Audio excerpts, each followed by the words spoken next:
Cameron, it's good to see you again. It's You been as about well. a month since we last talked on the very noisy sidelines of inbound. I kind of wanted to pick up where we had left off in our previous conversation because I think we were really kind of rolling and some of it got cut off. So I'm glad we're able to chat today.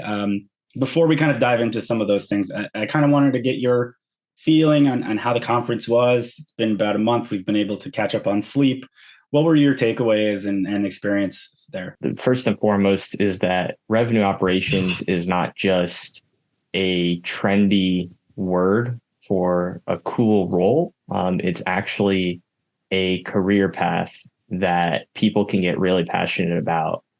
And one of the things that had surprised me is I come from a sales background, and revenue operations for me was just a very natural attraction. I was very surprised at the wide variety of backgrounds of people that had been coming into revenue operations as a role.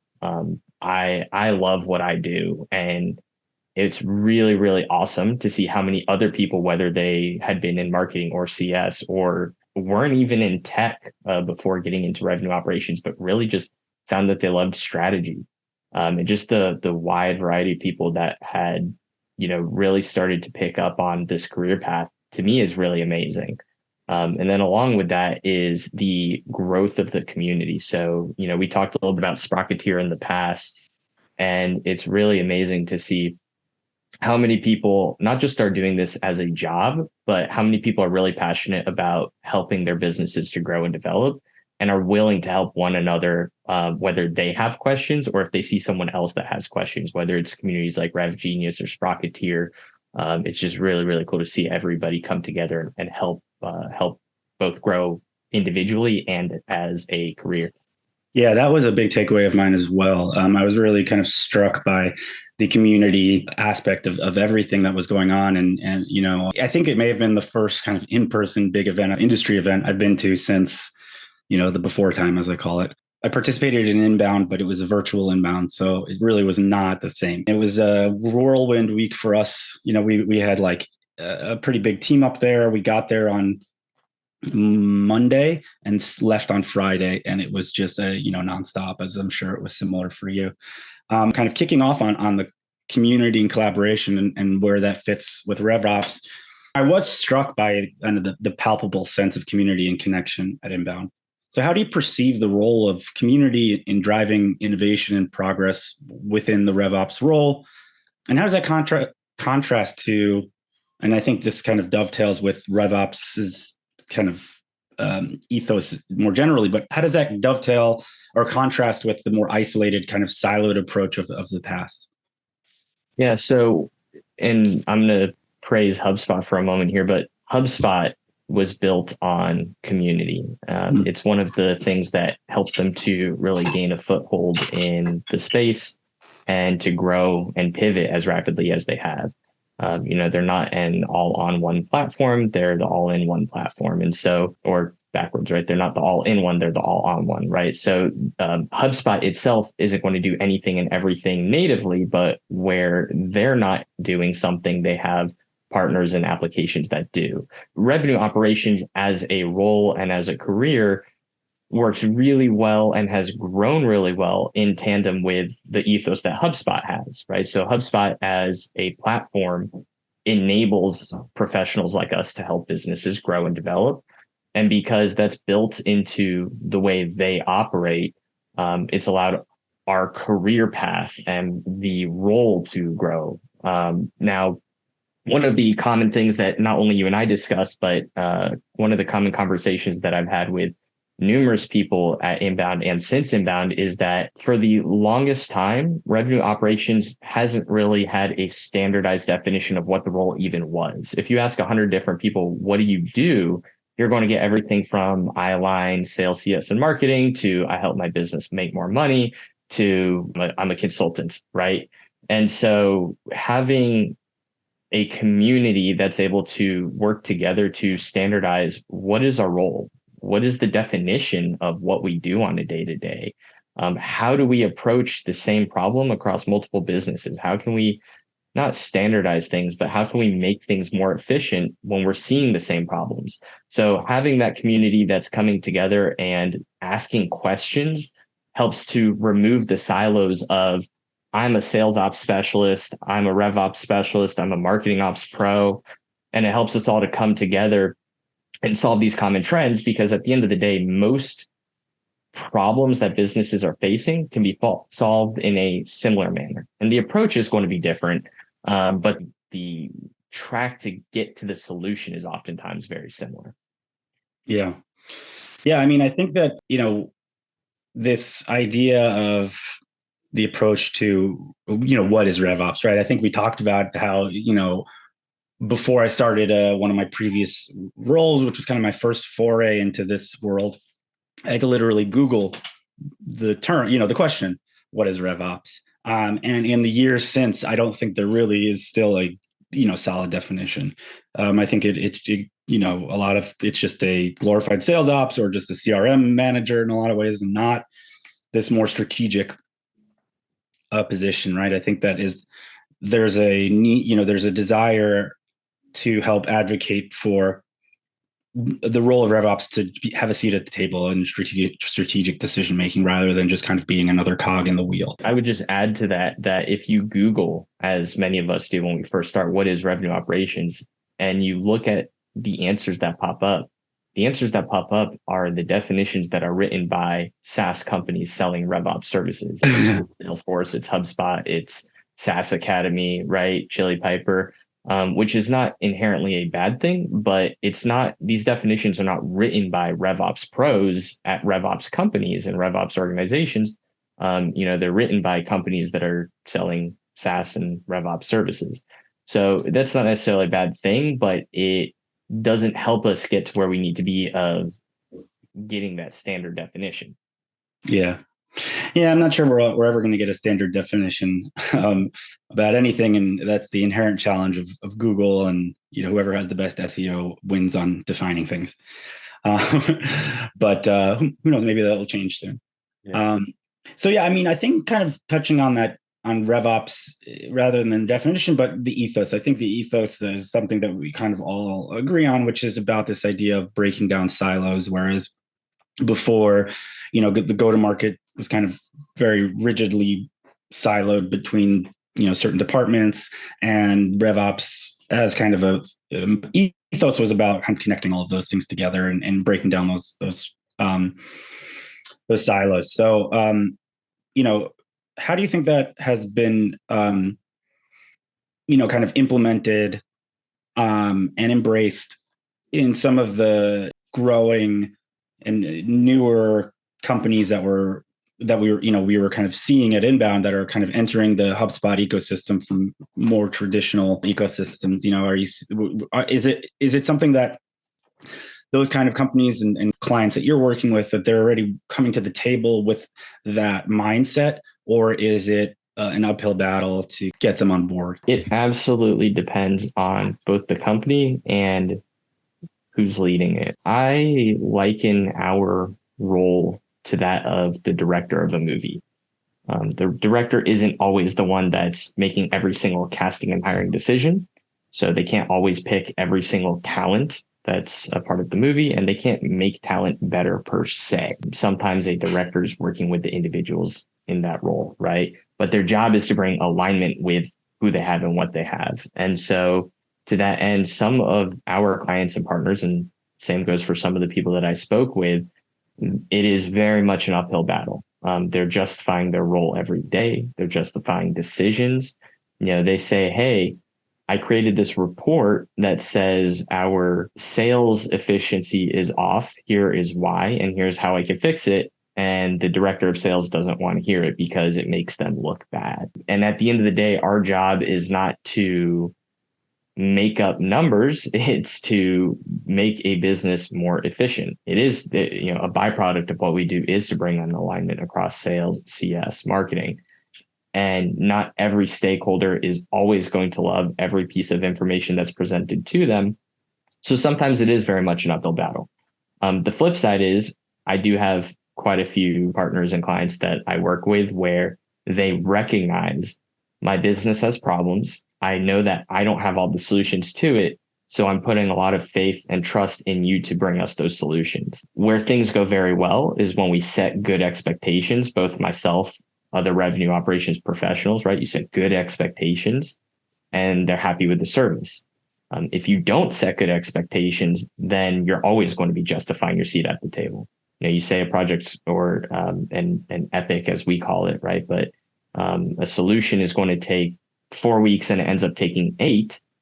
Now you have to justify the extended time. If you say it's going to take 8 weeks and it takes 6, now they're very happy with what you've done. So I think there's an element of doing your job well that comes into play, but just having different personas and being able to work with the ones that are going to make you justify your seat at the table, it's a part of the role. And it's just something that, you should be prepared for. Yeah.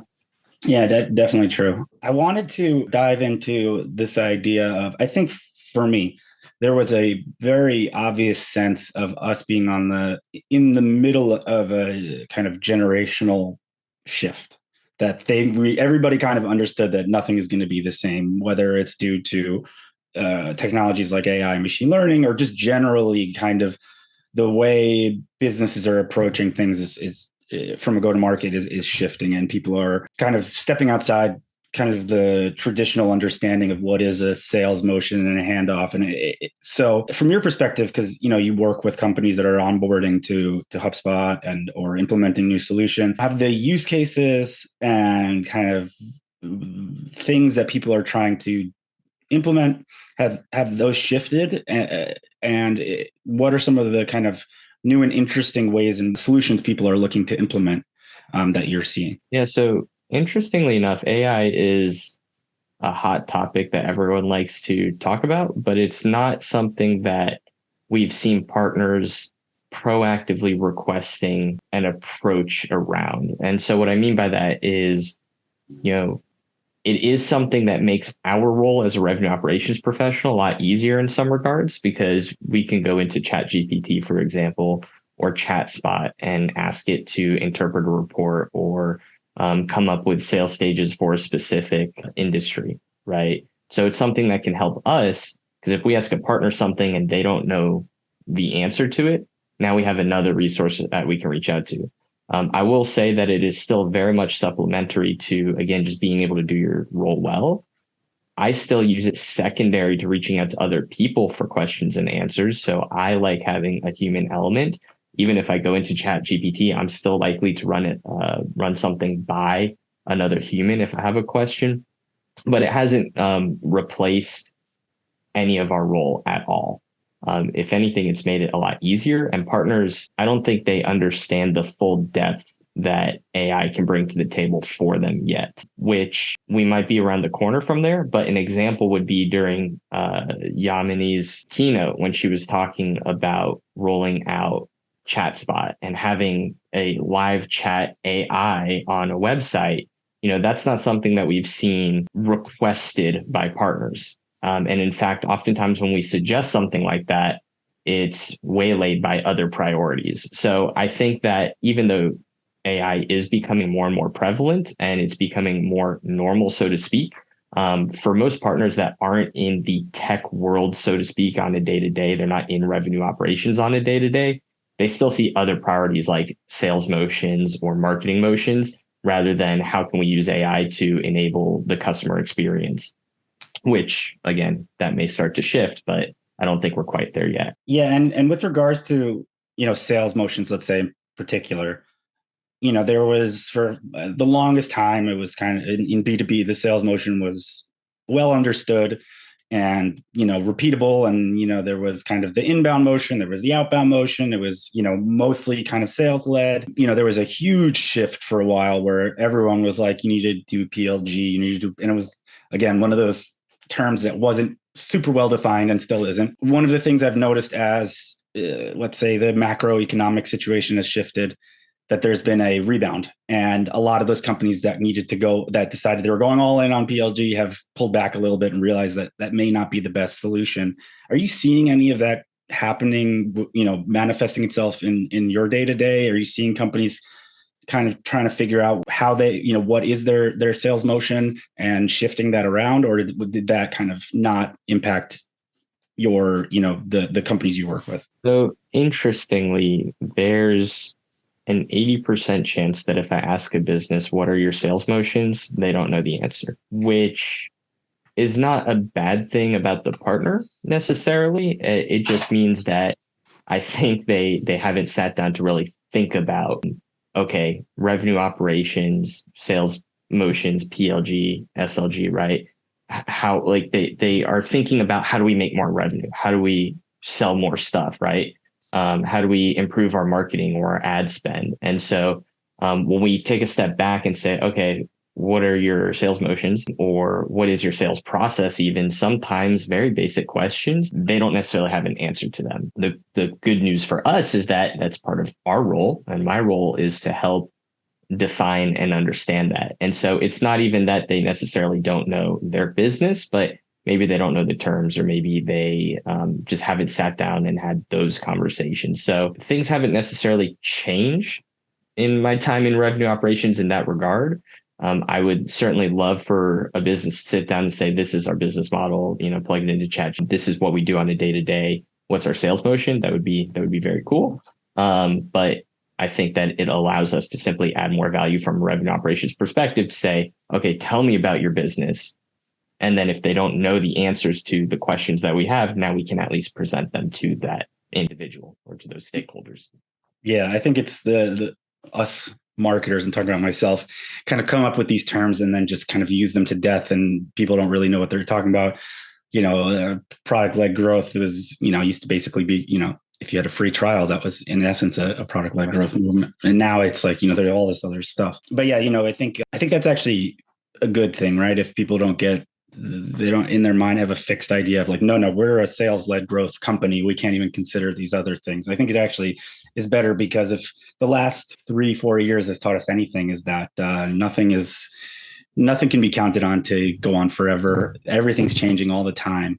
And, you have to kind of roll with the punches, and you have to adjust. It's the companies that kind of adjust and can deal with the changing environment that are going to do well. And I think that part of having the infrastructure to be able to adjust to the changing requirements is having someone in a revenue operations role that can kind of manage the back end of that. So shifting a little bit and kind of going back into community a little bit, and we only touched on it briefly, but it's there in the background of your camera there, and it was all over everything at HubSpot.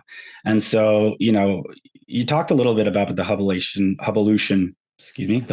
movement, the hashtag. We touched on it. It really kind of embodies this blend of community, technology, and human touch.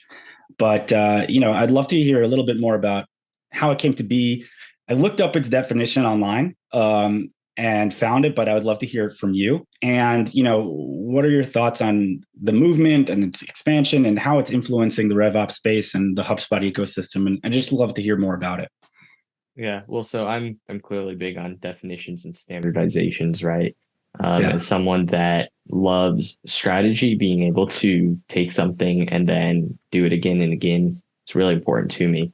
When we talk about the Hubolution, the definition is the movement from antiquated CRMs over to HubSpot. Obviously, a very specific definition, something that was created by the revenue operations community. The term was coined by someone at RevPartners, but the definition had been created by the revenue operations community as a means of saying, really effectively, we don't want to be confined by one CRM. And that's not even just Salesforce, right? But we don't want to be confined by one CRM. We don't want to be confined by one tool set. We want to be able to grow revenue operations, and we want to be able to enable revenue operations. Now, HubSpot happens to be very good at enabling RevOps, sales ops, marketing ops, revenue operations, because of the fact that it's so user-friendly. And so one of the really great things about the Hubolution, again, the movement from older CRMs, more difficult to use CRMs over to easier to use ones, is that HubSpot is just easy to use. And so I have partners very regularly where they're stakeholders that aren't technologically savvy.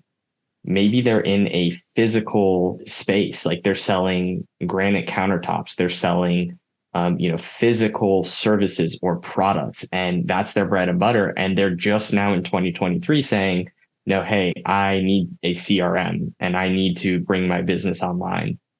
And so the Hubolution is taking any business, enabling them to succeed with their CRM and with technology, and then using revenue operations to achieve that. Mm-hmm.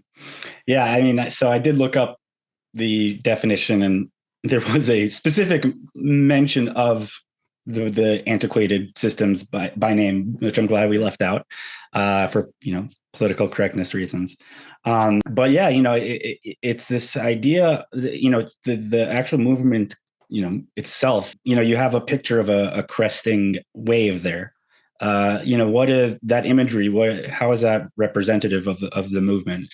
I can guess, but I'd love to hear the idea behind it. Yeah, well, so we call it the orange wave, again, just the mass migration into HubSpot, which, one more component of this is that HubSpot, as I'm sure you know, started as a marketing platform, really great, robust marketing platform. And to be fair and to play devil's advocate, it evolved into a sales platform, and then again, an all-in-one or all-on-one platform, where now it does sales, it does marketing, and it does RevOps, and there's Ops Hub, all these CMS, customer success. Exactly. Yeah. And so not only did it then start pivoting into all that, but then it started to pivot into an enterprise platform. And so the orange wave is the fact that HubSpot is not just for small businesses or medium businesses, it's really for everybody. And the byproduct of that is that it's easy to use, and that there's a community that enables everybody to use it. So the cresting wave just represents the fact that now we have this mass migration at all levels onto the HubSpot platform. Yeah. That's kind of the imagery is really well done. And for all those who are listening and not watching, it has a very kind of Japanese art vibe to it, which I'm sure there's a name for that kind of art, but I didn't do so well in art history. But yeah, I think the kind of you all had your own area in the hallways of Inbound where you just had kind of constant movement and excitement around this. And it was very exciting to see. So, shifting gears again, along with this Hubolution movement where you're seeing people kind of moving into the ecosystem, it does seem, especially leading up to and after Inbound, that HubSpot itself is adapting to this changing user base, or the more diverse use cases, and really kind of rolling out new features and aspects of the platform to support it.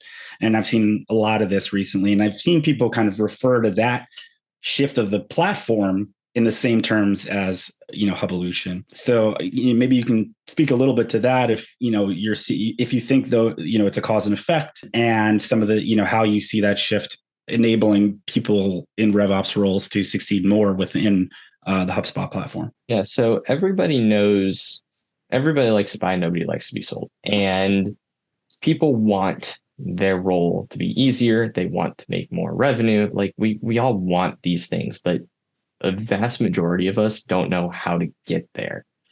And so the shifts and the pivots and the growth that HubSpot has had over the past really even 12 months has made it accessible for everybody, because all of these features that, whether you knew you wanted it or you didn't, but all of these features that HubSpot now has, which 12 months ago and 24 months ago weren't available, it just makes it so that no matter really the size, the scale of your business, it's accessible. Now, if you are an enterprise business, you're going to use the enterprise hubs. If you're a small business, you might be on the free hubs.